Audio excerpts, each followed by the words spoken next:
Hey guys, RanterInShades here, so that's my first Remember Rights vlog style. Getting old sucks. At the time of this video's release, I'm 30 years old and turning 31 in 2 weeks. I don't know about you, but I haven't really enjoyed my birthday much at all ever since I turned 20 or 21. It's not so much the idea that I'm another year closer to my inevitable passing, that's something I try not to think about, but more so the idea that another year has gone by and I feel like something is missing. There's this sense of emptiness that always seems to pop up around this time of year. I feel like it's a common thing for our birthdays to become less and less enjoyable the older we get, especially when you're also dealing with the weight of the world that comes with adult living.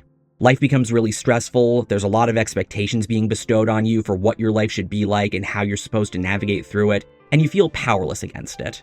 I know for me, there have been a number of years since I graduated college in 2016 where I just didn't want to bother because I was way too depressed about so many things, and that powerlessness was very much felt. I'd be lying if I were to say it still wasn't the case, even after I moved into this apartment in 2021. While I know I'm not the only person that's ever felt like this, it still feels lonely dealing with this sort of depression. And when you're in these sorts of headspaces, it's common for people, myself very much included, to turn to nostalgia to help us through it. Whether it's a show you enjoyed growing up, a movie that you associate with a particular time, a game from back then that functions as a pick-me-up, maybe even YouTube videos that you really like going back to again and again, or in the case of this video, music. We turn to these things for the same reason. They remind us of a time when life was easier, when we were more naive to the world around us, and when things just didn't feel shitty. These things do more than simply make us happy. They bring an indescribable amount of comfort and solace when we need it the most. Overindulging in nostalgia may be dangerous and may make you appear boomerish, stuck in the past, and unwilling to live in the present, but it's nonetheless an important thing to be able to have in your life. It's powerful like that, and that can never be underestimated. And that power has definitely been the motivation behind a number of videos I've made over the years, videos that involve me taking you back to my roots of how I became the music fan that I am. In addition to those videos functioning as a way for me to share my experiences with music and promote the music in question, they also function as a way for me to reminisce about what it was like experiencing that music when I did, and get into the heart of why it means as much to me as it does, and how far I've come in my music journey since then. In a way, for as much as I like the person I am now, I miss the naivete and how comparatively simple things were. Things were different when I was first getting into music, and I like being able to share it with you guys. So to continue that theme of exploring my humble beginnings, and for an unofficial 5,000 subscriber special, we're going to do something particularly special. We're going to go back to the start. We're going back to 2004, to the album that changed everything for me. This album came out 20 years ago on the day this video is premiering, September 21st, and it is still one of the most celebrated albums of its genre and of its time. It's an album I've spoken highly of in quite a few videos before, one that I consider an all-time favorite even to this day.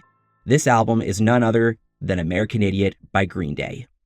Now I know what you might be thinking. Wait, Shades, didn't you do a What's Wrong With on them before? Yes, I have. I think it's an alright video by my current standards, but it really only scratches the surface with what I'm wanting to do for this video.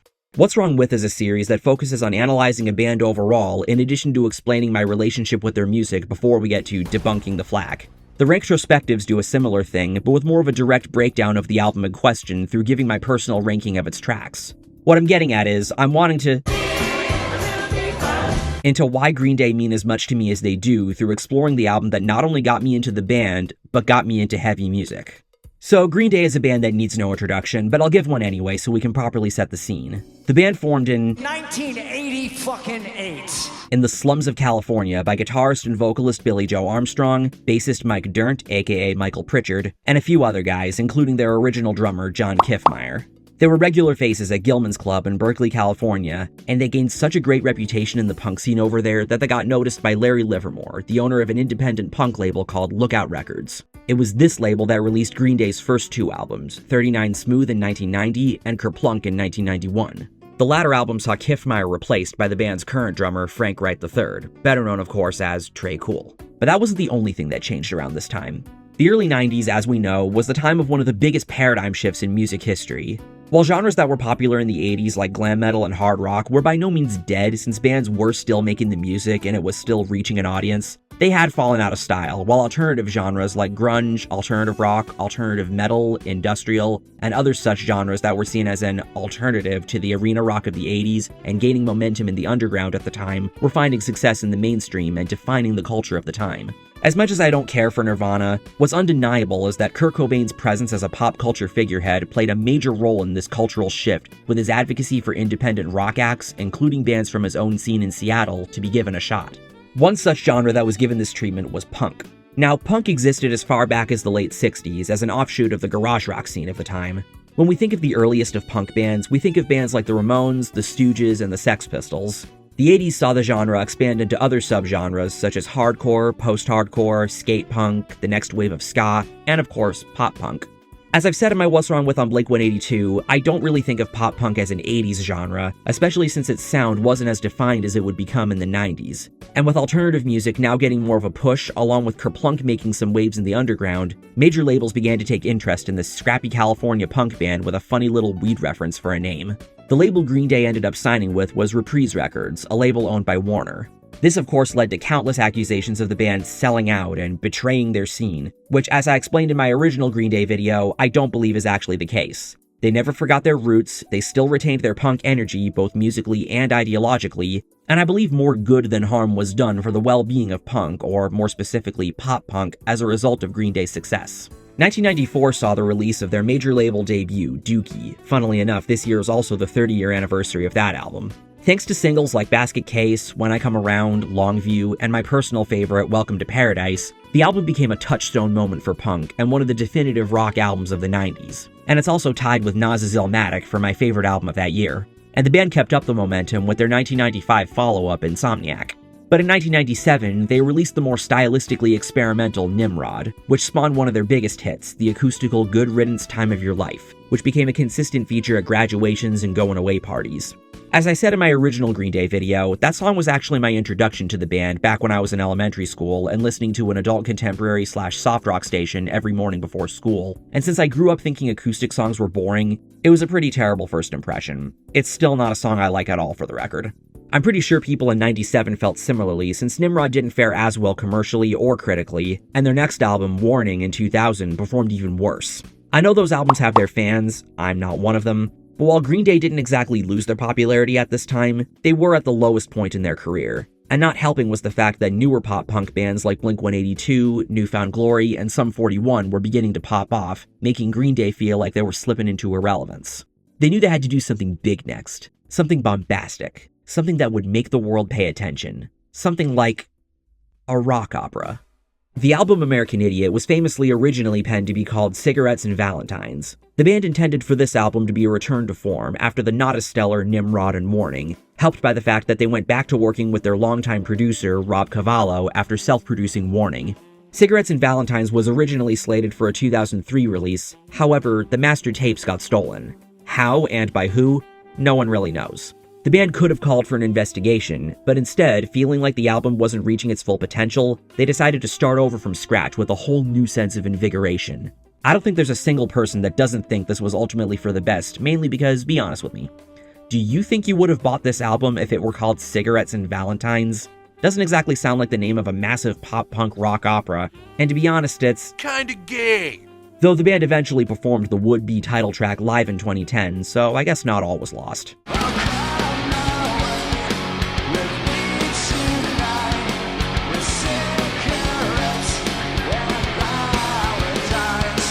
Now, like I said, American Idiot is a rock opera. I talked about rock operas before in my Dream Theater video since the storytelling aspect is similar in idea to concept albums, which is a popular format for progressive artists. And I actually said that if you wanted to, you could consider American Idiot a prog rock album, since one of its most well-known attributes is its story. I won't explain too much about the story now since I want to save it for the ranking, but the album is basically a deconstruction of suburban life in America and the disillusionment towards society from the perspective of the story's protagonist, Jesus of Suburbia. Not to be confused with our Jesus, of course, so I'll just be calling him Jay throughout this video, and it's also just easier to say. One thing that's also important to take into account is the context of the year the album was released. Yep, we have to address this elephant in the room. The year was 2004, an election year in the US, and a time when the country was still reeling in from the aftermath of the September 11th attacks. President George W. Bush had just sent the troops to war in Iraq a year prior, which, to say the least, was a very divisive decision in the country. While we could definitely say the same thing about nearly every president we've had before and since, to say the least, people did not like W. Bush and were hoping that he would lose his second term so that everything could go back to the way it was before his presidency, which, spoiler, did not happen. Green Day especially hated Bush and the way he was running the country and sending us to war, and much of their disdain towards the man and the system at large was what fueled many of the songs on the album. Like I said in my original Green Day video, it's nothing unheard of for a punk band to do, since aversion towards conservatives is one thing punk was initially founded on, and Green Day themselves made it no secret from the beginning that they were very liberal and staunchly opposed to such politicians. So in a year like 2004, where there was as much political turmoil as there was, you can definitely feel a lot of the fury in these songs. Even outside of the story aspect and the political slant, there's a lot of outside-the-box writing, which isn't really something a lot of pop-punk bands at the time felt compelled to do. While most pop-punk bands felt perfectly comfortable staying in their lane and making fun and bouncy albums like the genre was founded on, not that there's anything wrong with that. American Idiot did a lot to stand out musically, and it had a lot to say too, and it ended up paying off greatly for the band. The album topped the Billboard chart, and each of its singles became major hits for the band that are still mainstays in the band's live sets to this day. I was 10 when the album came out, and I vividly remember being taken aback when I was told that the same band that made that lame-ass Time of Your Life song made these loud and aggressive songs I was hearing out in the open. It was like nothing I had ever heard before. When I was in elementary school, I didn't really listen to a lot of music outside of what I would hear on stations like that adult contemporary station. I didn't really have an established or defined music taste, let alone know anything about hard and heavy music. So when I say this album changed everything for me, I mean it changed everything. Green Day became my favorite band at the time, and as such, I felt compelled to dive into their discography when I got my first iPod, a dinky little iPod Shuffle. I've said before that Dookie is actually my favorite of Green Day's albums. I've always found the songs a lot more fun, and it has a more down-to-earth punky vibe that I always really appreciated. But I feel like American Idiot means more to me personally than Dookie ever could. It's a lot like how Schaeferless calls Ratatouille Pixar's magnum opus, while saying that The Incredibles is the better overall movie and his favorite to come from the studio. That's basically how I look at Dookie and American Idiot, with Dookie being The Incredibles and American Idiot being Ratatouille. This was my first exposure to heavy music, and as my music taste began to develop, particularly after hearing a number of different bands through games like Guitar Hero and the sports games my younger brother played, I always look back at American Idiot as where it all began. I might like Dookie better, but the way I see it, there's no shame in being number 2. Even though number 2 is literally what a Dookie is. So in honor of the album being 20 years old today, I'm going to take you through my personal ranking of the 13 tracks on the album. No, I will not be including any of the bonus tracks. I know ARTV made a similar video back in 2019 for the album's 15-year anniversary, but he was also factoring in the song's importance to the album and its story for his ranking, while I'm not exactly doing that. This is more so just my opinion. Go figure. Another thing I need to mention, while American Idiot is very much a political album, I need to make it clear that I'm not going to be analyzing these songs from a purely political angle either, because frankly, that's not the kind of video I want this to be. I made a decision years ago that I didn't want to make content that's super politically charged anymore, unless a song, album, or even artist really warrants that kind of a discussion. I really don't enjoy talking politics, I find it very mentally draining, and feel it brings out the worst in everyone, and that includes myself.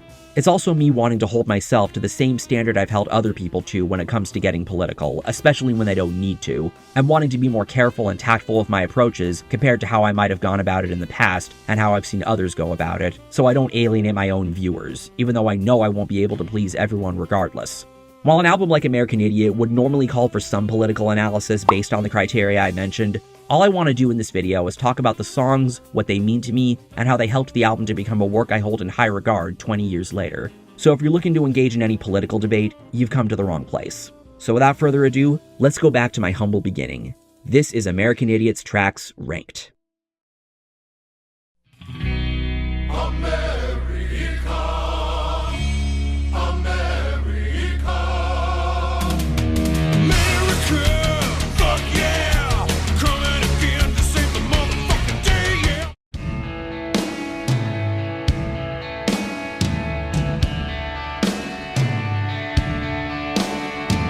A consistent thing with my retrospectives is that I'm not usually a fan of the slower songs on the album.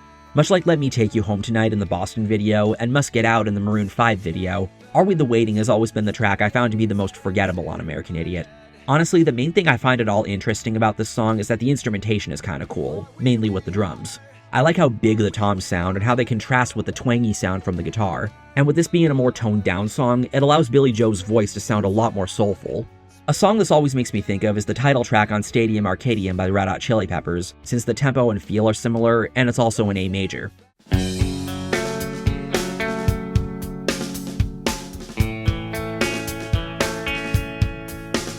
Oh, I wish I was listening to that song instead.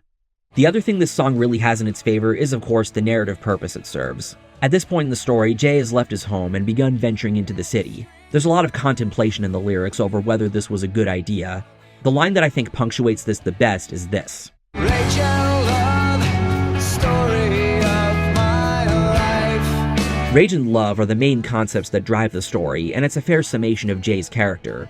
You almost wonder if he even knows who he is anymore. The Jesus of suburbia is a lie. I don't know, the song was always just there. I always got kind of turned off by the chorus having lyrics that are so basic despite how cool the gang vocals sound.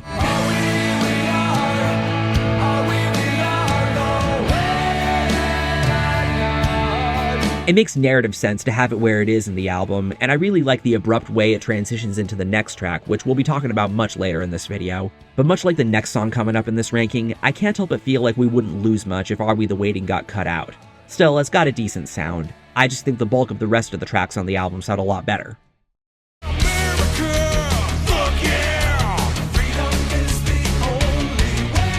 Summer has come and passed. The innocent can never last. I knew going into this that this would be a song I'd put towards the bottom, and I kind of feel bad doing so given the song's subject matter, which we'll get to in a moment. A lot of the songs on American Idiot parallel Billie Joe's life and his ascent to becoming a rock star, but Wake Me Up When September Ends was always the most blatantly personal song for him on the record, and as such, it always felt really out of place in the album's narrative.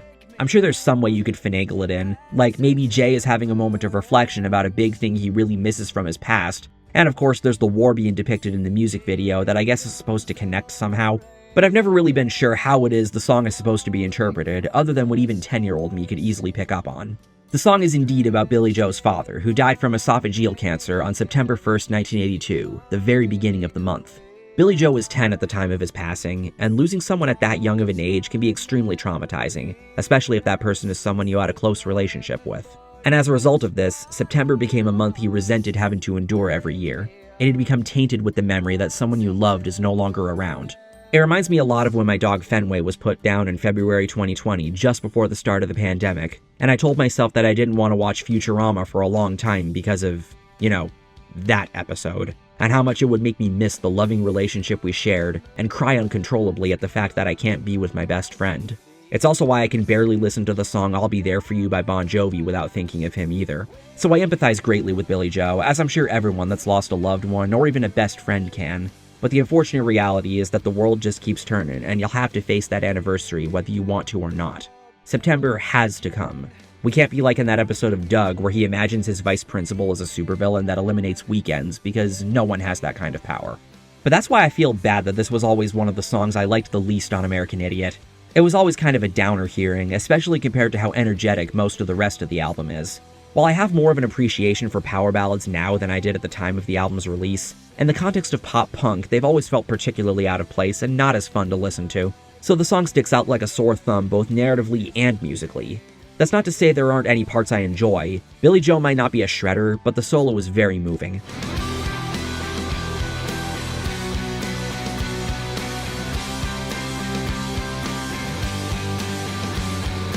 I always imagine him playing that solo with his eyes closed and a tear running down the side of his face that he just couldn't hold back, because this is his time to really let loose. It's a song that really wears its emotion on its sleeve, and aspects like the chromatic dissension in the verses really punctuate that. Wake me up when September ends.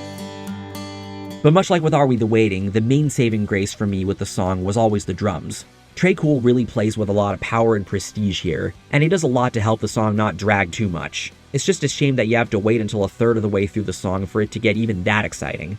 As a kid, it always felt like the first verse and chorus went on for way too long, and it left me kind of befuddled that the song was as big of a hit as it was. There are also some lyrical moments that also stick out to me. The The mention of Summer has come and passed. not only emphasizes that the anniversary of the passing of Billie Joe's father is on the horizon, but it does so using the changing of the seasons. Fall doesn't technically begin until around the 21st, 22nd, or 23rd, weirdly enough exactly when this video is being uploaded, so happy fall everyone. But when the calendar flips from August to September, that's when it starts emotionally. Growing up, we associate the start of September with going back to school, and it always feels depressing after having such a great summer away. But for Billie Joe, September isn't just the end of summer, it means something entirely different. It might still be warm out on September 1st, but rain still falls from the stars and drenches him in pain year after year. Another thing I always found interesting about the song is the line, Like my father's come to pass, 7 years has gone so fast. and how it later changes to, 20 years has gone so fast. the song is being written from the perspective of Billie Joe at age 17, when Green Day had just formed under the name Sweet Children, and then fast forwards to the year 2002, 20 years since the passing. It implies that he allowed time to march on and himself to move forward, as though he really had a choice. That's what makes the line, As my memory rests, but never forgets what I lost. such a touching thing to hear, even though it doesn't rhyme, which always bugged me.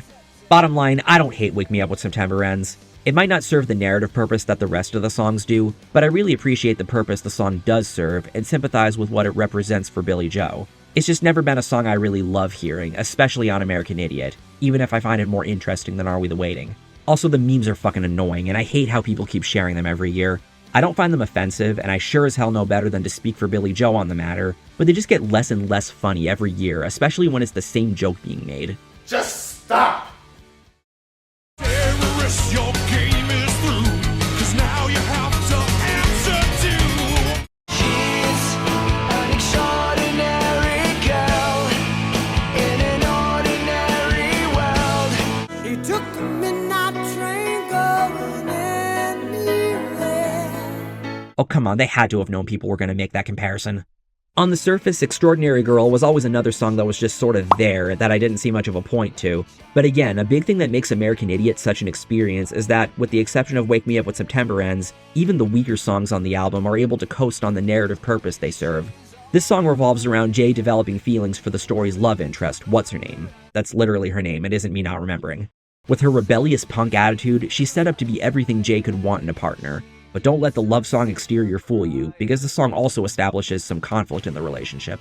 The song is actually sung in the third person. The thing I find interesting about this choice is that it can be interpreted either as Billie Joe narrating, or Jay interpreting the relationship as actually being between What's-Her-Name and his rebellious alter ego, Saint Jimmy, while he exists as a third party. The whole concept of Saint Jimmy makes me think a lot about my second favorite movie of all time, Youth in Revolt, where Michael Cera, playing his usual awkward teenage boy character, creates a daring and confident alter ego by the name of Francois to get into all sorts of trouble, all in the pursuit of romance with a girl he met while on vacation. As much as Jay and What's-Her-Name are able to connect, it's the Saint Jimmy persona that wins her over.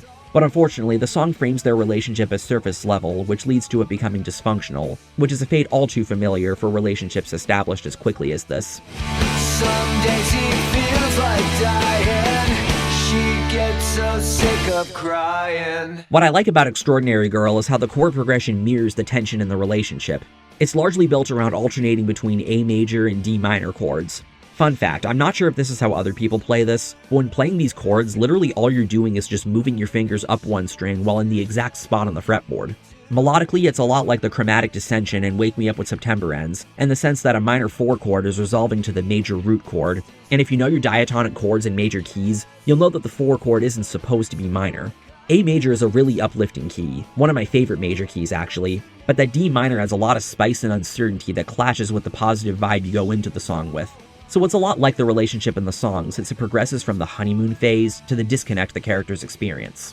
I also like how the song fleshes What's-Her-Name out with the line, Sees a mirror of herself, an image she wants to sell to anyone willing to buy. In the previous track, which we'll get to shortly, she's established as the kind of girl that doesn't sound easy to tame, but here it seems like it's a front to mask her insecurities.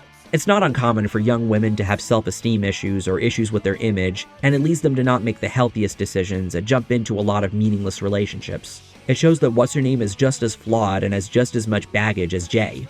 The only things I'm not the craziest about with the song are the intro with all the Hawaiian noises, since it always came off as really random and doesn't really hold much relevance to the song, other than perhaps symbolizing as the honeymoon phase feeling like paradise.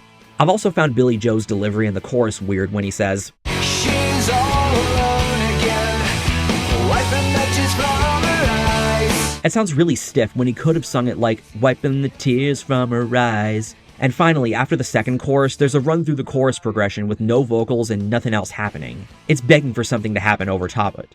Something like...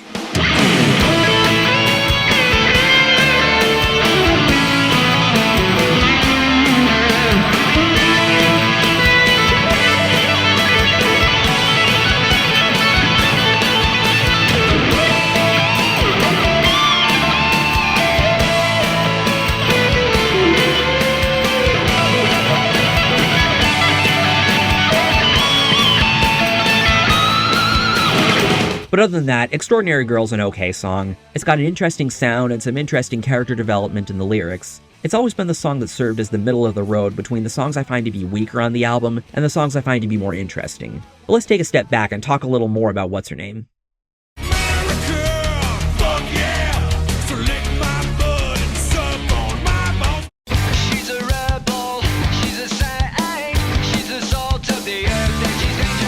She's a Rebel is one of the more punky songs on the album, and as such, it makes for a pretty cool way to introduce What's-Her-Name. It's got the kind of sound that I imagine a lot of us guys hear in our head when a girl just knocks us out on first glance. I always really dug the simple power chord hits over top the pulsating drums in the verse. I found it to be really tasteful, to the point where I honestly wish more of the song was like that.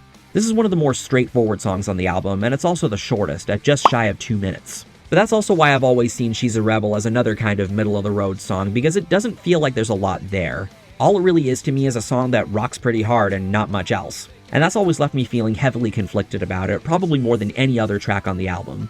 It still sounds really cool. Outside of the verse, a part I always liked is the bridge, where chords like E minor and B minor are utilized and adding a lot of flavor. And the way the progression turns around at the end is also quite spicy.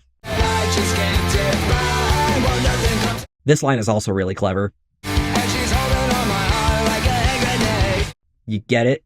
Because that's what's on the cover of the album.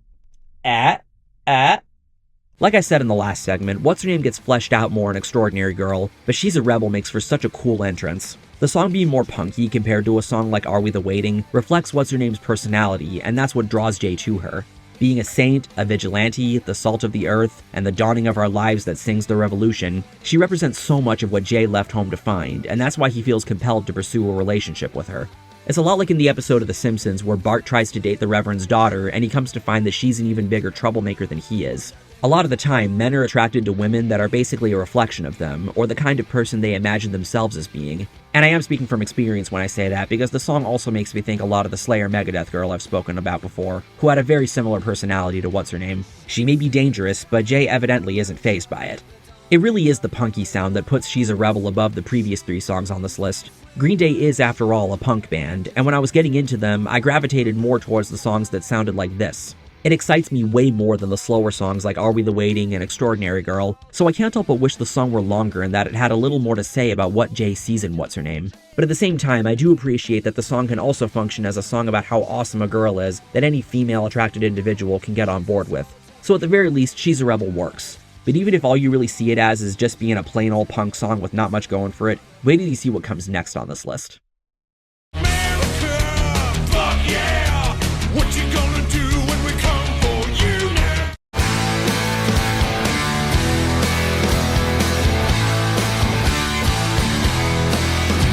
So remember when I said that you could think of American Idiot as being a prog album if you wanted to? Homecoming is a track that makes a really strong case for that. And I'm not just saying that because it's the longest song on the album. Along with a certain other song, Homecoming is essentially a compilation of 5 mini-songs that tie up a bunch of loose ends and bring the story home. You see what they did there? What's more, while all of the songs have lyrics credited to Billie Joe Armstrong and music credited to all the members, this song strikes me as being the most collaborative, with Mike Dirnt writing the lyrics and performing lead vocals in the Nobody Likes You segment of the song, and Trey Cool writing the lyrics and performing lead vocals in the Rock and Roll Girlfriend segment. But I think I'm getting a bit ahead of myself, so let's break down these segments. The first part of the song is called The Death of St. Jimmy. It's a solid rocker centering around Jay feeling lost and unsure of what it is he's doing and where it is he's going. He doesn't have what's-her-name around to give him a sense of balance and only has St. Jimmy, his dark side. We go back and forth between Jimmy trying to lay out the truth of the situation Jay's gotten himself into living on the streets, and Jay questioning if it's even worth listening to this guy. And since St. Jimmy is basically like Tyler Durden in the sense that he's just a figment of Jay's imagination, he's basically just arguing with himself until he ultimately decides to just do away with him. The song then segues seamlessly into the next part, East 12th Street, where after killing that dark side of himself, Jay settles for a normal job after ridding himself of St. Jimmy, the negative influence in his life. It's basically his way of saying, If you can't beat 'em, show 'em. a decision most counterculture participants eventually find themselves making at some point. But the lyrics make it clear that even if he made this decision himself, he doesn't like that it had to come to this. Somebody get me out of there. He still thinks about his rebellious lifestyle and knows that this job isn't truly for him. It's an attitude all too familiar with most adults, where sometimes the life we really want to live isn't attainable and we aren't given much of a choice in the matter, since we need something to eat and a place to sleep at the end of the day. That's what makes that "get me the fuck right out of here" part really powerful, not just in the sense that it's operatic and punctuated like you'd hear on an album like The Who's Tommy, but also in the sense that it's the best summation to really give about a situation like this. Hey guys, Future Shades here. A thought that came to my mind while I was editing this is that I always imagine Jay at this part of the song looking like Dave Grohl in the music video for Walk, in the sense that he is really unhappy and makes it very clear through his facial expressions that this just really isn't him and he just wants out. And this is all leaving aside the fact that the music video is actually a parody of Falling Down, which if you haven't seen that movie, do yourself a favor.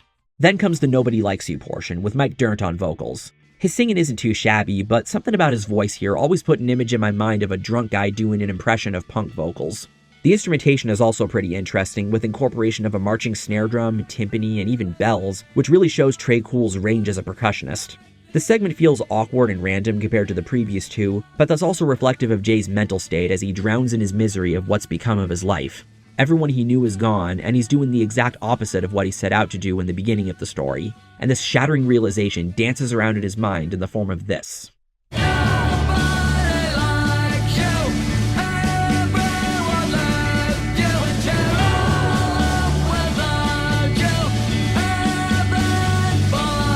This is a callback to an earlier song on the album that we'll get to later, but it's also just piercing as fuck.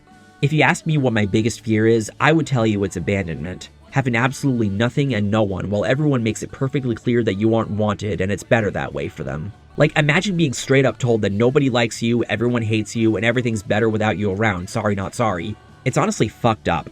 And it also plays a big part in why I advocate against taking part in mass cancel crusades outside of reason. And that's just Jay's reality at this point. Also, the mention of Spike TV at the beginning of this segment is one of the most early 2000s things I've ever heard in a song. The transition out of the triplet feel and back into straightforward 4 on the floor in the next part, Rock and Roll Girlfriend, is a bit jarring, but the segment itself is pretty rockin' and reminiscent of old-time 50s rock and roll. As I mentioned earlier, Trey Cool sings lead vocals here, and he's singing from the perspective of a character called Tunny. The different voice could have been a giveaway, but I didn't even realize this until I looked at the lyric sheet that came with my vinyl copy of the album that I've been showing throughout this video. He's actually talking about the rock and roll lifestyle he's living in the form of a postcard that he sends to St. Jimmy.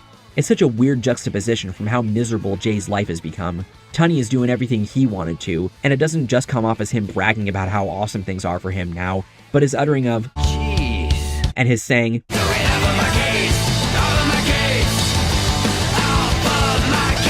really drives home, much like in the Nobody Likes You part, that he just doesn't want to deal with Jay's bullshit. And that also plays a lot into that fear of abandonment I mentioned earlier, where even if I really wanted to reach out to a friend, I'd be told that they have their own life and their own shit to worry about that takes more precedence over being there for a little old irrelevant me after all, and I must honor that if I really value their autonomy at all. Yes, intrusive thoughts are intrusive.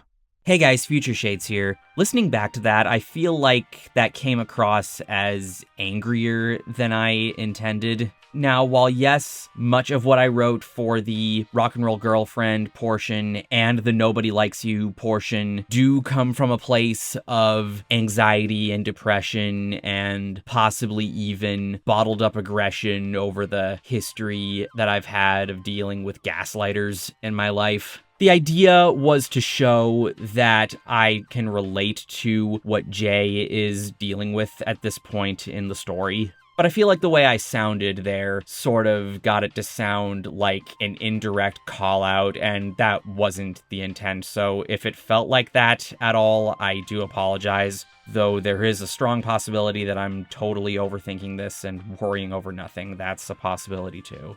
All right, back to the video. It all culminates in the final part of the song, We're Coming Home Again. It starts out in a shuffle feel that sounds jaunty to the point of sounding almost sarcastic.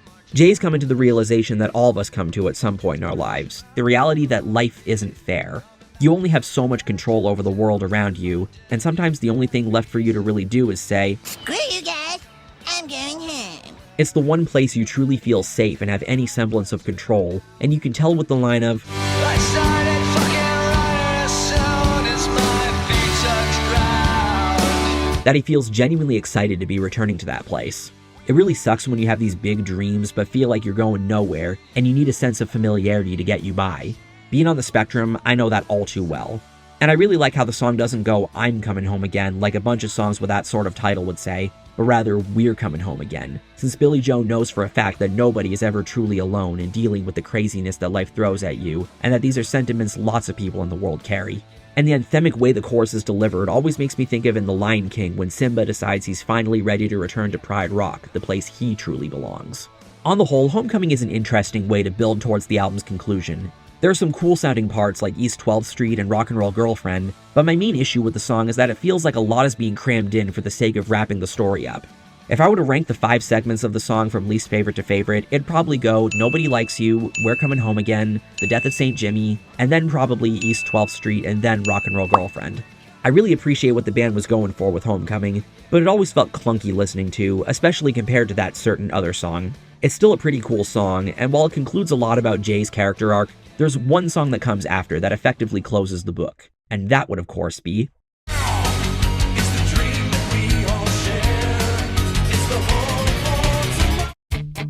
Thought I ran into you down on the street. So here we have the closing track and epilogue to the story, What's Her Name? The song's basically about Jay recollecting his memory of What's Her Name after seeing who he believes to be her in the present day. He makes it known that he's made a point to move on from his previous life and the time that he knew her, but he still finds himself thinking of her and the time they spent together. But the funny thing is that he can't remember her name. So for all we know, What's Her Name isn't actually her name, nor the alias she's known by. How's that for a twist? Back when I listened to these songs as a kid, I had no idea that the album was telling a story, nor did I really care if I'm being honest. I simply thought these were just awesome songs, and a few that I found to be somewhat forgettable, and that's all that mattered. So I interpreted What's Her Name as your standard breakup song, and that's what I think is really neat about the song conceptually.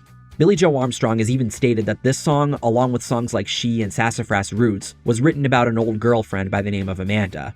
What's Her Name's lyrics are ambiguous enough that you could ignore the song's context in the story entirely and apply them to any previous partner you might have had and the time you were together, whether you genuinely can't put a name to them or if What's Her Name is being used passive-aggressively like, I forget it all about old what's-his-name. Whether or not you care about the story, What's Her Name is still one of the most triumphant sounding breakup songs I can think of. It sounds decent enough when it starts out quietly and relaxed, but when it kicks in for the bridge and Jay lets loose what's really on his mind, that's where I think the real charm lies. It sounds a lot more confident, yet it still retains a positive tone with the song being in D major. The moments where there's a secondary dominant with the F-sharp 7 chord followed by B minor show there's still some unresolved tension in the back of Jay's mind, but it never detracts from the positive vibe that I'll talk more about in a bit. The part of the song that I always think of when I think of What's Her Name is when the syllable go from the word ago echoes while the band plays some 8th note hits.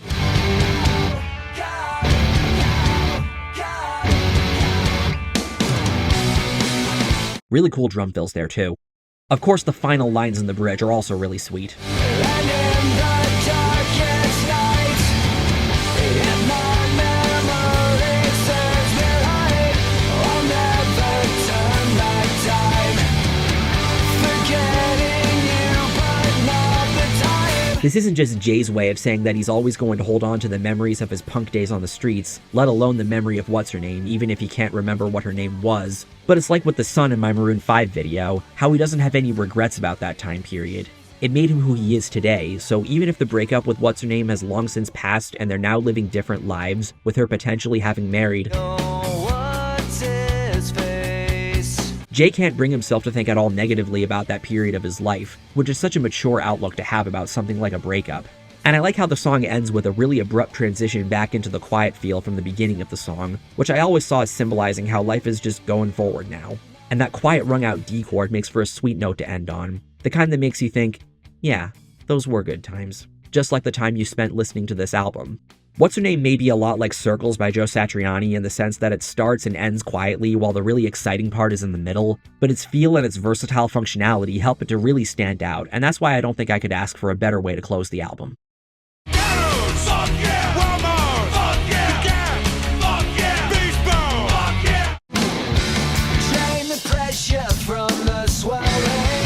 On the surface, this might sound like another softer track, but let me tell you, back when I was first learning drums, I was obsessed with this beat.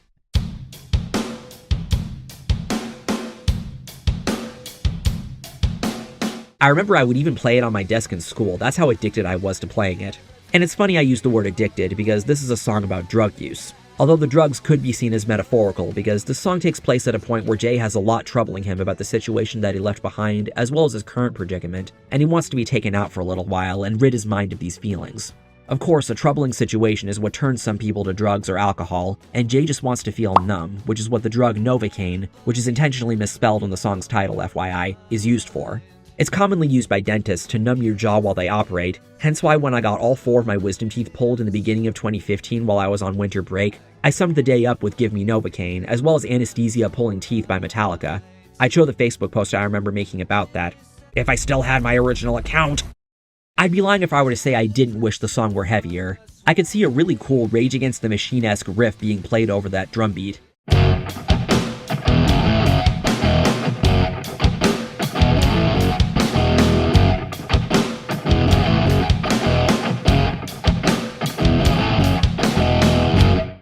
But you know, I do like the contrast between the different parts. As soft as the verses are, it sounds like music you'd hear at a tropical resort. It's meant to correspond to the drug trip Jay is on, where he feels relaxed after being doped up and carried away to a far-off place that only he's able to see. Whereas the harder-hitting chorus amplifies his need for this kind of escape. Drain the pressure from the swelling. The sensation's overwhelming.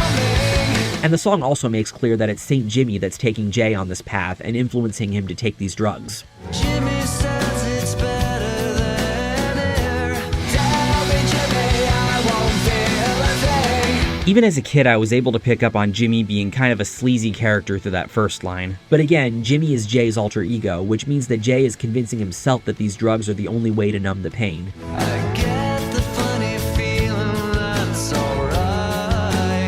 Not sure you need me to tell you this, but Drugs are bad. You shouldn't do drugs. Give Me Novocaine has some cool construction and arrangement, and that's why the song always stuck out to me. It's only really held back by its missed potential. As a kid, the song was always more or less on par with What's Her Name, since they both have cool sounding parts and lyrics that you're able to understand even without any knowledge of the album's story. But I gave the edge to Give Me Novocaine since the parts interest me a little more, and the contrast between the verses and the chorus is more flavorful in my opinion. But now it's time to really ramp up.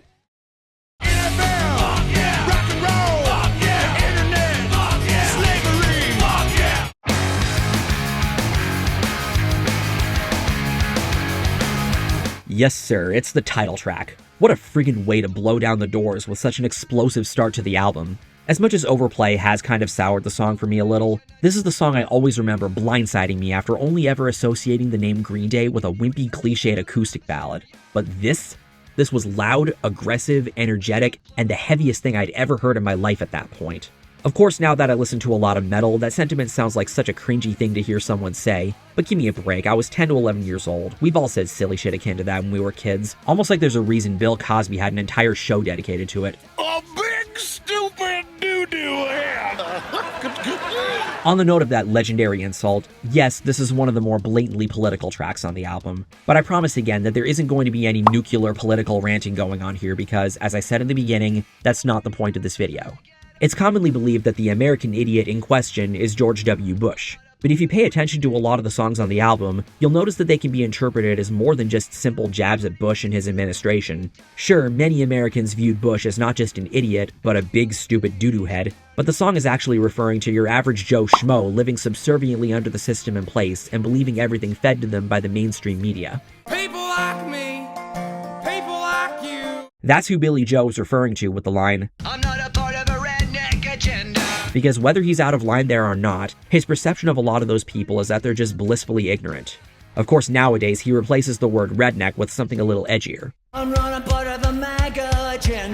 which I find to be really on the nose, and I say this as someone who isn't a Trump supporter.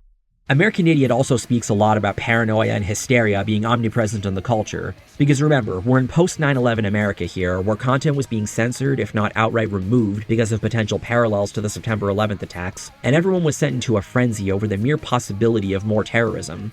A big part of why this song and the album as a whole have aged as well as they have is because one could argue that we're still living in the age of paranoia, where everyone's doing the propaganda like it's the Macarena.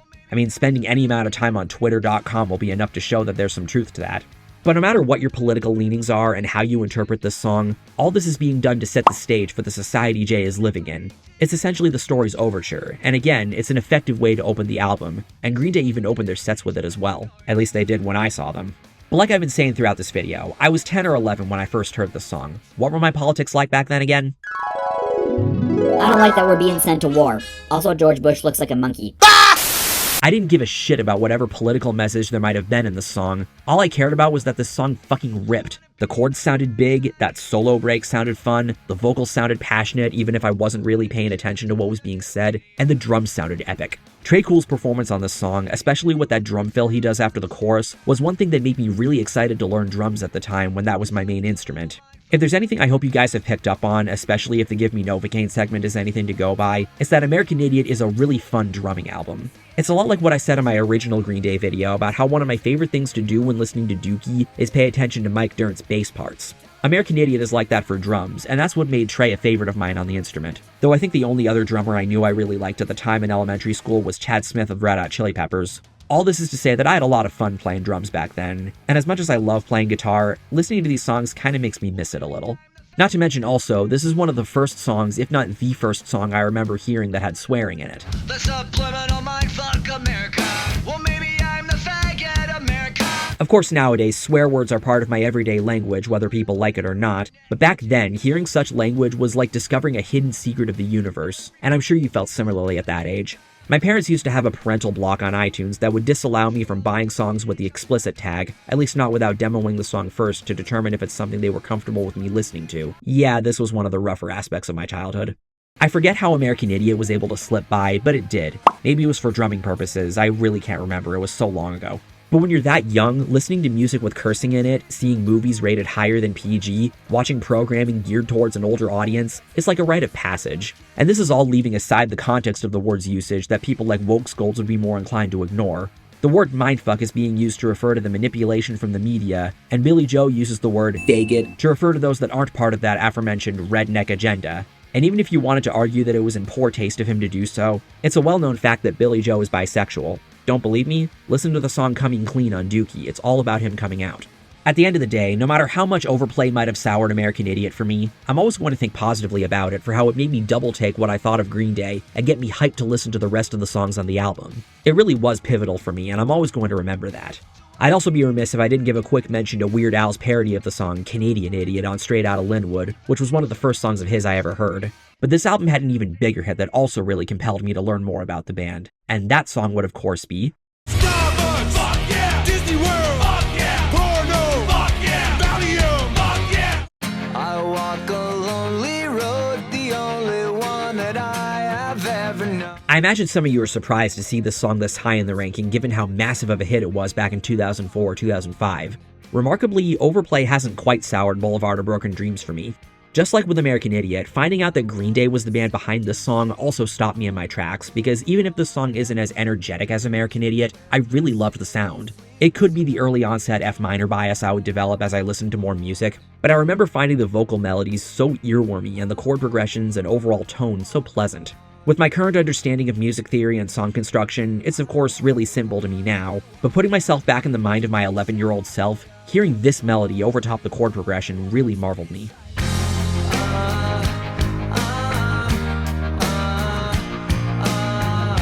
A big part of why it's been so hard for me to dislike this song, even though it's not a particularly punky song of Green Day's, is because of how harmonically cool it sounds, even after all this time. Even something as simple as alternating between the B-flat and A-flat notes over an E-flat major chord was really goosebumpy for me.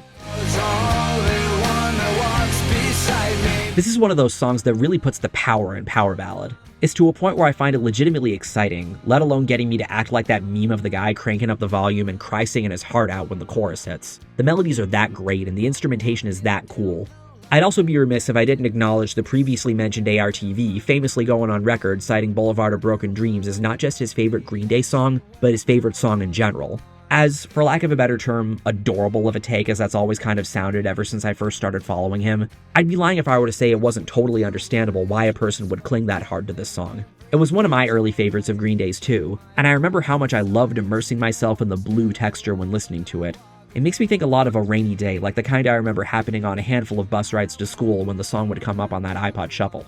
And it's not hard at all to make that kind of a correlation, since the song is about loneliness. In the context of the story, Jay has just left home and is wandering around in his own thoughts looking for something. But also, after all the rage we just talked about with the title track, along with the 2 tracks in between that we will get to in due time, Jay is also feeling alone and feeling as strongly as he does about the state of the world. He isn't able to relate to anyone back home, nor has he found anyone on the outside yet that he's able to connect with, so that adds another layer to how alone he feels. But once again, what's great about a lot of the songs on this album is that you can disassociate them from the story and still be able to connect with them in some way.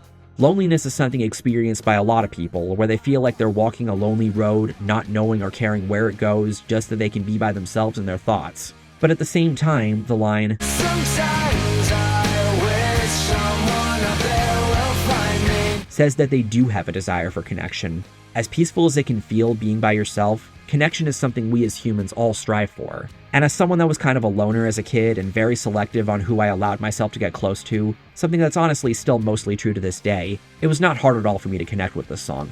The cherry on top, of course, is the outro. It sounds noticeably different from everything else, and I've never been too sure of what the point of it was supposed to be. Not helping was that it felt like the phrase was uneven, since it goes for 3 bars instead of 4. But did I care? No.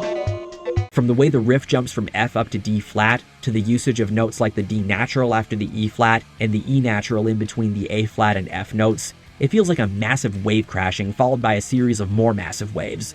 There's no reason a song like this should sound this huge here, but I love it. With regard to that rainy day analogy, it feels like you're braving a storm since you have nothing left to lose, just like how Jay feels at this point in the story. With all this coming together, it's no surprise why Boulevard of Broken Dreams has been as much of a treat as it has been for all these years. Does Green Day have better songs that are more deserving of its success? Yes. I mean, we are at number 5 in the ranking after all, but this is still a classic. Also, who else has one of these? Reeboks, fuck yeah. Fake tits, fuck yeah. Sushi, fuck yeah. Taco Bell, fuck yeah. So remember in the Homecoming segment when I said this? This is a callback to an earlier song on the album that we'll get to later. This is how Letter Bomb starts. Nobody likes you. Everyone left you. They're all out without you. Having fun. I don't know why, but I always found that really funny as a kid because of how random hearing it at the beginning was, and me and a friend would sing it randomly a lot.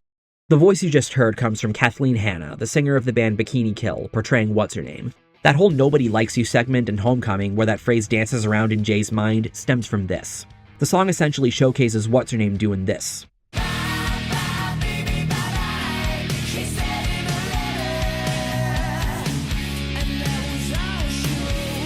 And yes, it's in the form of a written letter, though I always thought it was a voice message or a tape recording when I was a kid because of the scratchy audio quality. And it's such a bombshell to Jay that he refers to it as a letter bomb, which is a term referring to an explosive hidden in a package sent to an unknowing recipient. And what What's-Her-Name is saying to Jay throughout this song is basically like on South Park when the girls all write breakup notes to the guys saying, "I can't fix you."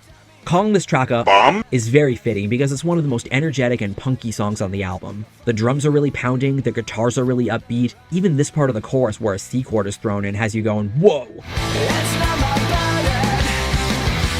Welcome to Modal Mixture. Billy Joe even has a lead moment in the bridge.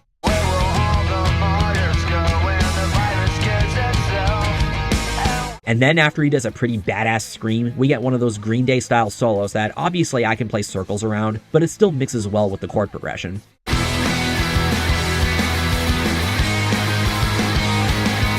Like I've been saying throughout this video, as a kid I didn't piece together that there was a story being told through the album, but this part of the song was the first real indication for me that these songs were interconnected.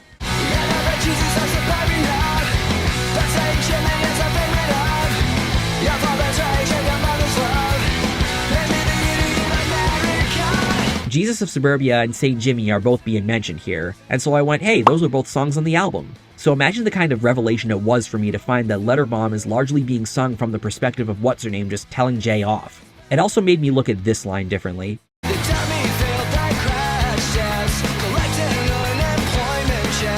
It's not just meant to refer to the relationship between Jay and what's-her-name deteriorating, but it's also Jay just getting roasted. I mean, she's calling him a dummy.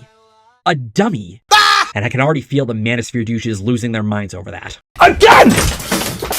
I could always kind of tell that chaos was meant to be ensuing just by taking lines like this on face value.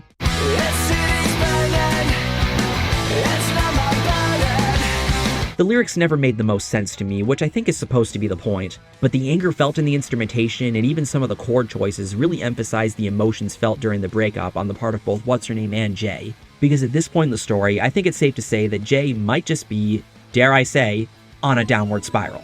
And a thing that sucks about downward spirals is that when you're deeply entrenched in one, there comes a point where someone tells you straight up that they don't want to be dragged down with you. It's become too much.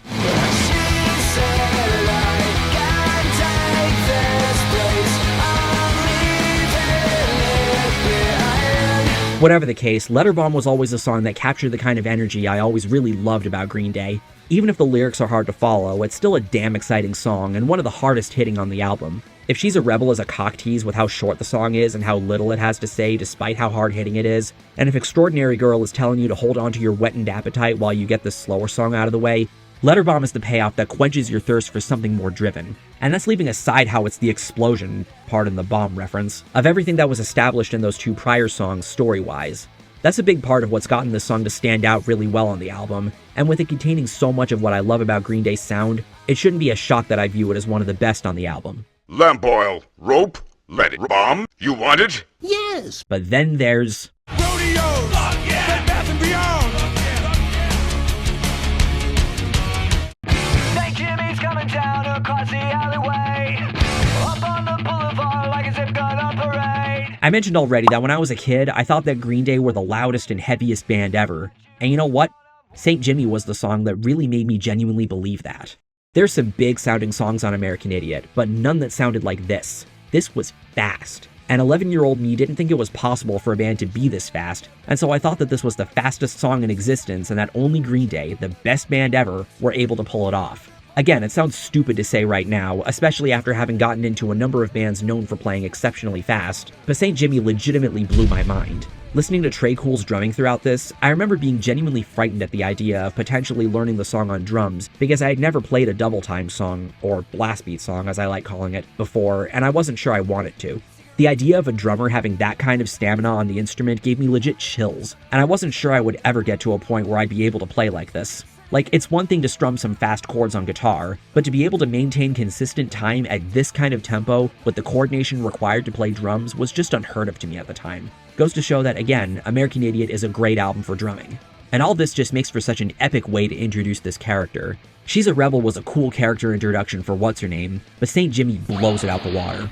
I've talked about the character of St. Jimmy a good bit throughout this video because his role is essential in songs like Give Me Novocaine and Homecoming, and this is where he makes his grand entrance. I mentioned how he's an alter ego for Jay to represent his more rebellious side, and with both Boulevard of Broken Dreams and Are We the Waiting functioning as a setup for the song, it suggests that Jay created St. Jimmy as both a companion for his journey like an imaginary friend, as well as a front to get him through whatever danger or other such curveballs he might encounter, which is what makes the abrupt transition between Are We the Waiting and this song super effective.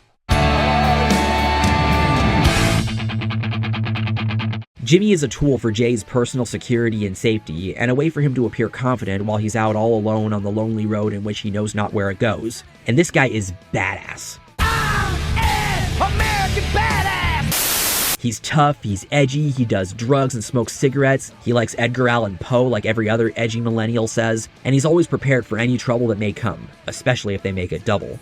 Jimmy is the embodiment of everything you think of when you think of a punk, so it's only fitting that the most punk-sounding song on the album is dedicated to his character.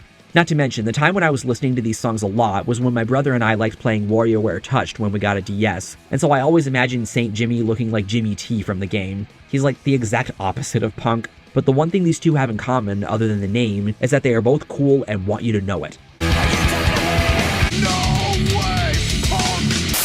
Some other cool parts I like are how the song kicks in like this. Coming at you on the The weird inclusion of the C and E flat power chords in the bridge that clash with the key of A major that makes the section sound all the more chaotic. And of course the breakdown that's played with such prestige. And this ain't the kind of breakdown we're used to hearing where the band plays some rhythmically impressive chugs. It's just a nice simple slowing down that sounds grandiose as Jimmy drives the point home that he's the real deal. The line, It's comedy and tragedy. is not only a summing up of the relationship between Jimmy and Jay, but in a way it's a summing up of life, whether in America or elsewhere. Life can be tragic, it can also be comical, and they're not necessarily mutually exclusive. The thing about dark comedy is that it can come from how messed up a situation is, and a character like St. Jimmy can serve as a good catalyst for such humor. And wait, did Green Day predict Joker with that line?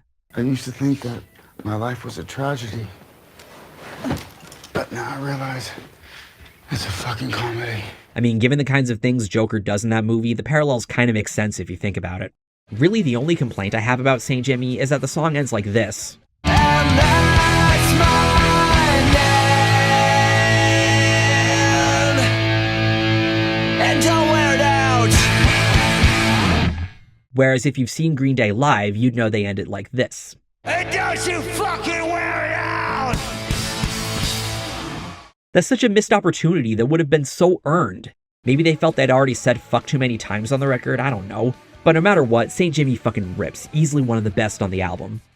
Liberty! Fuck yeah! Wax lips! Fuck yeah! The Alamo! Fuck yeah! Band-Aids! Fuck yeah!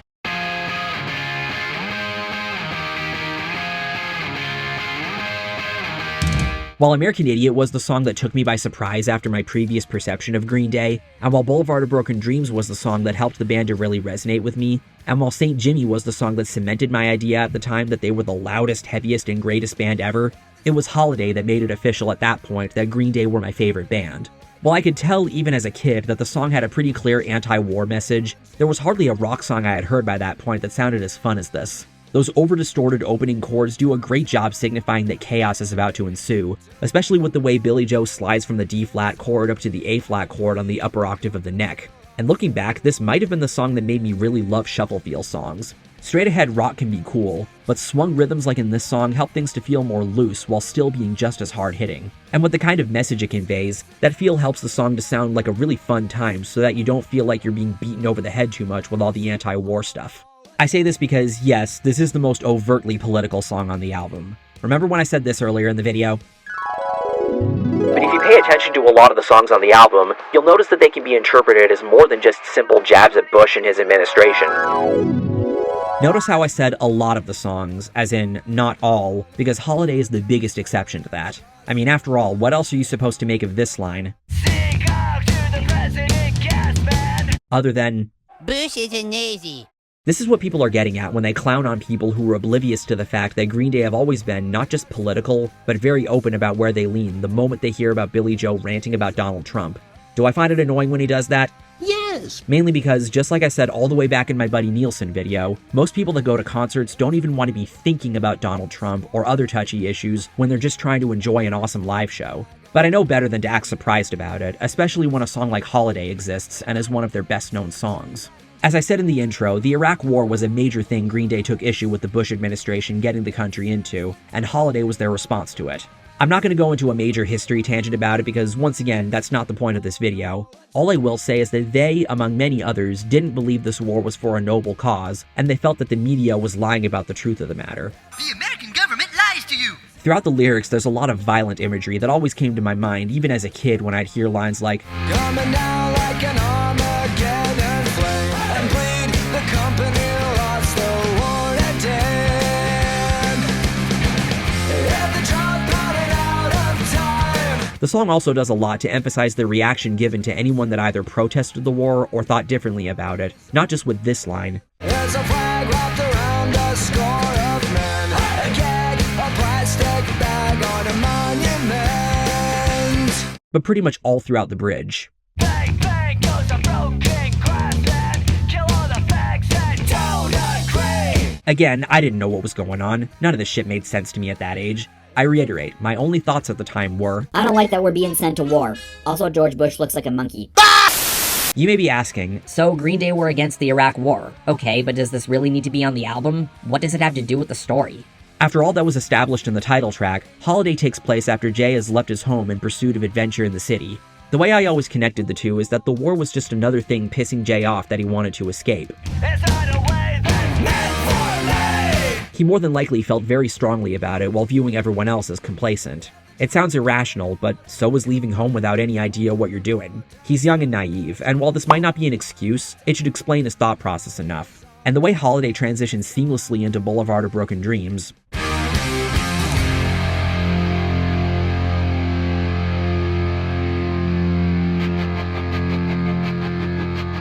should indicate that Jay is not just physically or even emotionally alone, but that he's alone and feeling as disgusted as he is about what's going on in the world. It's like making an impassioned speech only to find that the entire crowd disappeared and you were too caught up in the moment to notice. But as I've been saying a bunch of times throughout this video, I only cared about the music sounding awesome and not about the story or the political meaning as a kid. There's a lot of power and aggression in the guitar playing, whether it's the alternation between the chords in the verses, the rung out chords in the chorus, pretty much every instance of the 5-chord C and how it turns the progression around without feeling overused, and of course the beefy bridge riff. And to give credit where it's due, for as much as I've never been one to think of Billy Joe Armstrong as the strongest lead player, I always really appreciated the solo for how soaring it is and how it was constructed with just the right set of notes. The bridge is also really fun with the voice Billy Joe uses when The representative from California has the floor. even if I always imagine Arnold Schwarzenegger being the representative of California since he was governor at the time, though that probably wouldn't make sense since he's a Republican. But anyway, I like the pounding toms, Mike Dirnt really gets to shine on bass, and the gang vocals really do a number in getting you to feel involved. Honestly, no matter the political slant and how much more blatant it is here than on other tracks, Holiday is a song I have so much fun with. Even after all this time, it's still a song I feel really energized hearing, though of course the F minor bias is probably playing a part in that. As a kid, this was my favorite Green Day song, but as an adult, well...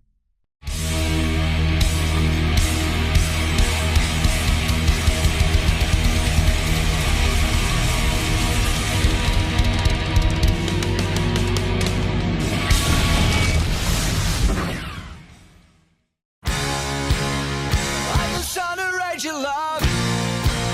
The Jesus of suburbia. Yep, you knew this would be number one. I guarantee you probably clicked on the video knowing the song would be at the top spot, given how much I gushed about it in my original Green Day video, and how so many other people look at this song as being Green Day's crowning achievement, whether on American Idiot or in their entire discography.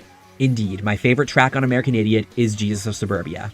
I've previously cited Welcome to Paradise as my favorite Green Day song, but in the years following my What's Wrong With, I had a long hard think, and I came to the conclusion that while Welcome to Paradise is a fun and awesomely constructed pop-punk song and my favorite to come from Dookie, Jesus of Suburbia does so much to represent a lot of the defining characteristics of Green Day as musicians and writers, and does so in the most grandiose fashion imaginable, so it only makes sense for this to be my favorite. Just like Homecoming, Jesus of Suburbia is a compilation of 5 mini-songs establishing the character of Jesus of Suburbia and his motivation for leaving his hometown. And one of the most beautiful things about this song is that it sidesteps all the pacing problems that got Homecoming to not feel as coherent. So just like that segment, we'll go part by part. The titular Jesus of Suburbia introduces Jay as the son of Rage and Love. The Rage and Love have 2 common interpretations that I find to be equally valid. They're either meant to represent Jay's parents, hinting at a dysfunctional household, and I'm sure you can guess which parent is meant to be which, or they're meant to represent America and how Jay is a product of his environment. It's a good old nature versus nurture discussion. He's set up as a disenfranchised youth who does drugs, drinks soda, and spends a lot of time by himself in front of the TV. It's clearly not a healthy lifestyle, but the chorus has him convincing himself that There's nothing wrong with me.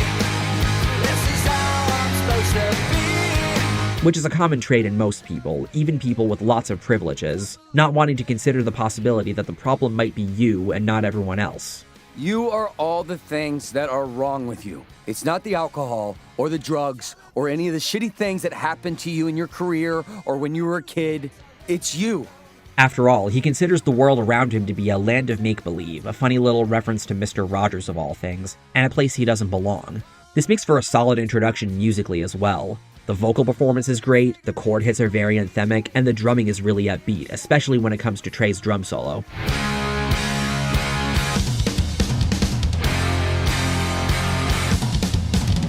It really says something when the only issue I could possibly muster is that the other parts interest me more. So then we transition into the next part, City of the Damned. It might be slower than the first part, but the chord progression and the usage of piano have always made this part feel a lot more colorful and stand out. Billie Joe's vocal melody mainly centers around an F note, the third note in the key of D flat major, while the progression descends with chords like C minor and B flat minor. City of the Damned is one of my favorite parts of the song because to me it's the most melodically and harmonically cool sounding moment on the whole album, and it correlates to the dramatic tension as Jay looks at his hometown of Jingletown. He likens it to the center of the earth, aka hell, where it's run down, graffitied, and just not an ideal place to live, leading Jay to feel even more like he needs to get out. This line here is particularly clever.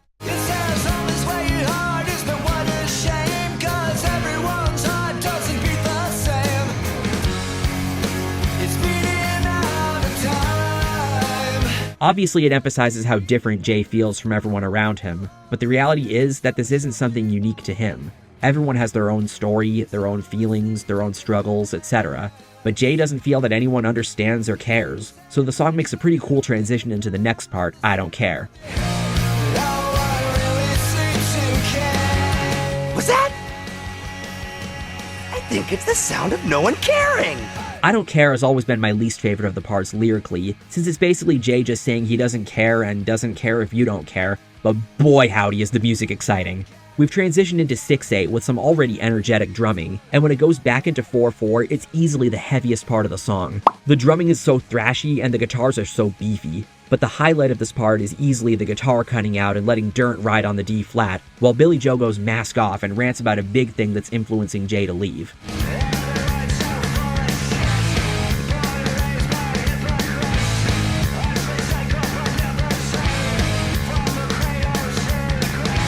If the City of the Damned part didn't do enough to paint a picture of the environment Jay is escaping from, this is when he really bucks down and says, fuck it.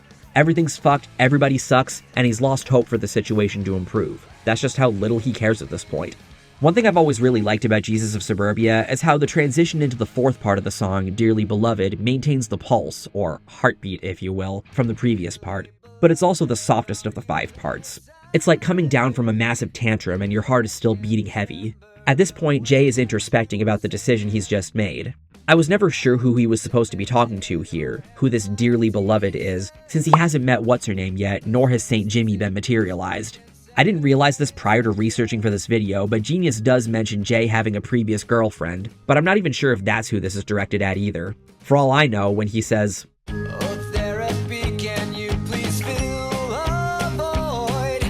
he's basically just talking to himself and having his own little therapy session, and he acknowledges the possibility that maybe he might have been out of line, going from saying this in the first part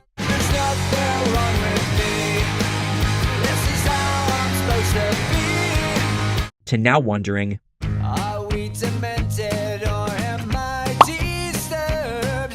He even goes as far as to question if he might be retarded, which, just as an aside, as someone on the spectrum, while I know I can't speak for every neurodivergent person, I really don't care if you use the word retarded, because I understand it has a colloquial usage and context is always important. And the context here is that Jay is questioning himself and his thought process, clearly in a way that shows that his impulsivity and instability have gotten the better of him. Gee, it's almost like he's a flawed character or something.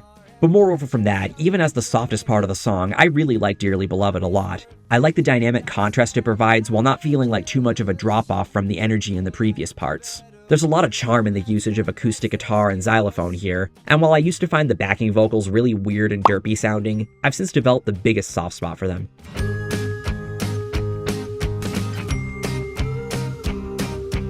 It helps that it sounds really earwormy over the C minor chord, as does the main vocal melody. It's such a great choice of notes to go along with the chord progression, and that plays a major part in why I could never find it in me to not like this part of the song, even though it is the least punk-sounding part. It's up there with City of the Damned as being one of my favorite segments of the song, but my favorite would be the next part. Tales of Another Broken Home is when things get big. Everything just sounds so massive and triumphant. While the I Don't Care portion is really heavy, it's heavily clouded in Jay's cynicism, whereas this part sounds magnificently bold. It's where we're also told about his other reason for leaving home, his broken household. A lot of people who make these rash decisions or go all in the pursuit of the better life are doing so because of their miserable home life. And while I Don't Care was Jay's fuck it moment, Tales of Another Broken Home does a lot to show his determination, and I love how confident the chorus sounds.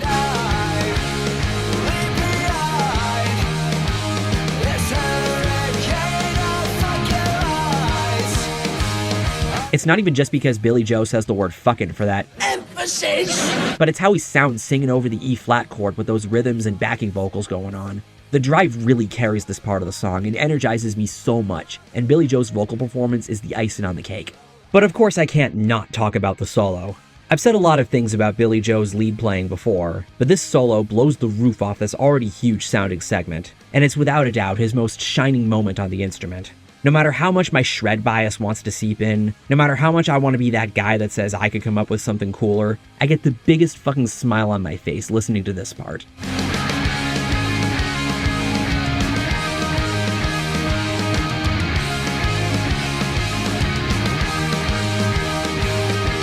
It really is the ultimate climax in the song. Even the piano section immediately after doesn't feel at all disruptive and makes for an emotional lead-in to the thrilling conclusion of the song. Jesus of Suburbia makes this album. American Idiot has some excellent songs, but none that excite me quite like this. You almost forget that the song is 9 minutes because you're just so immersed in all the majesty the song throws at you. While I may like some segments of the song more than others, I thoroughly love all of them to the point where I wouldn't mind if they each went on a little longer. It may result in this already long song being twice the length, but that's just how much fun I have with them. Plus, I'm a prog fan, I can handle it. But that's also what I found to be so amazing about Jesus of Suburbia's popularity. I never hear anyone complain about the length because the song earns it. Those 9 minutes just fly by. It doesn't feel at all overindulgent, nothing feels like filler, wait, wrong album. And the flow feels natural. Unlike in Homecoming, you don't feel like you're listening to a compilation of mini-songs, but rather a complete cohesive experience. It's hard to believe that one of my earliest experiences with the song involved my drum teacher writing out each of the parts as a way to challenge me to play a song that's not only long, but also goes through as many changes as it does, and feeling nervous about sitting down with it. But now I can confidently say that Jesus of Suburbia is some of the best 9 minutes of my life, and that's why it's my favorite song on American Idiot and my favorite song by Green Day.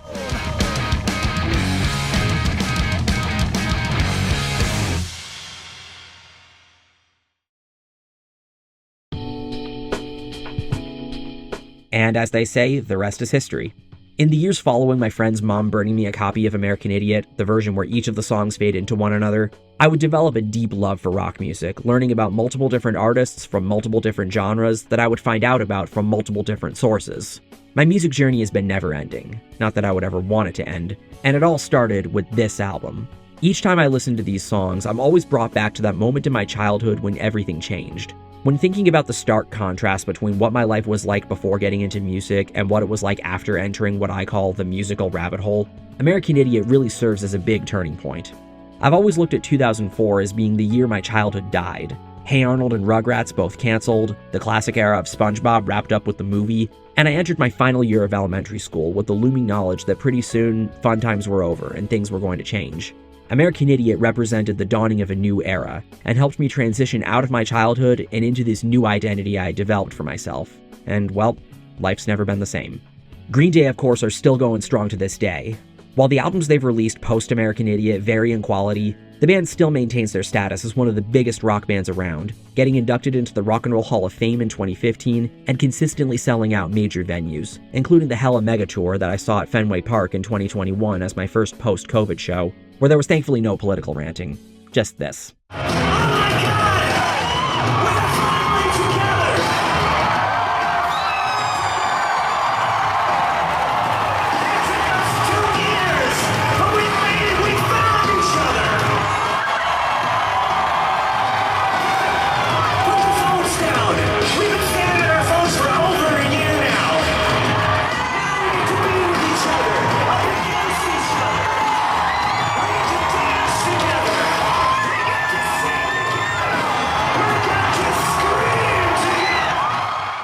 In the time since making my What's Wrong With on Green Day back in 2020, I've since come around on 21st Century Breakdown, I've developed more of an appreciation for Revolution Radio, and after the train wreck that was Father of All Motherfuckers, the release of Saviors this year was really heartwarming, with it being perhaps the best album the band has made since American Idiot. None of this would have been possible without that album revitalizing their career after the slump they were in with Nimrod and Warning. In addition to the album standing toe-to-toe with Dookie in terms of quality and commercial performance, I also see it as being pop punk's commercial peak. Pop punk was already a very popular genre throughout the 2000s leading up to that point, and continues to be quite popular even to this day. But I don't think there's ever been an album the genre produced that connected with the zeitgeist of the time, politically or otherwise, and spoke to people the way American Idiot did. Dookie is still my favorite of Green Day's albums, but no matter how much of a purist I would want to act like in saying that Green Day haven't been good since Insomniac, and no matter how much I would want to portray myself as someone who doesn't listen to anything less than heavy, I could never bring myself to lie like that because American Idiot means so much to me. It really changed everything. Even if Dookie is the stronger album, and even with all the heavy stuff and older stuff I listen to now, I wouldn't be the music fan that I am without American Idiot. I wouldn't have developed the love I have for loud rock music with prominent guitars without American Idiot. I wouldn't have felt compelled to learn more about Green Day without American Idiot. I don't think I would have even become the musician that I am without American Idiot. My music taste has come a long way since the days of that dinky little iPod shuffle when I first listened to these songs. I've become something of a music encyclopedia with a bottomless collection and an audience that questions how I'm able to listen to it, and the band I call my favorite has changed a few times as well.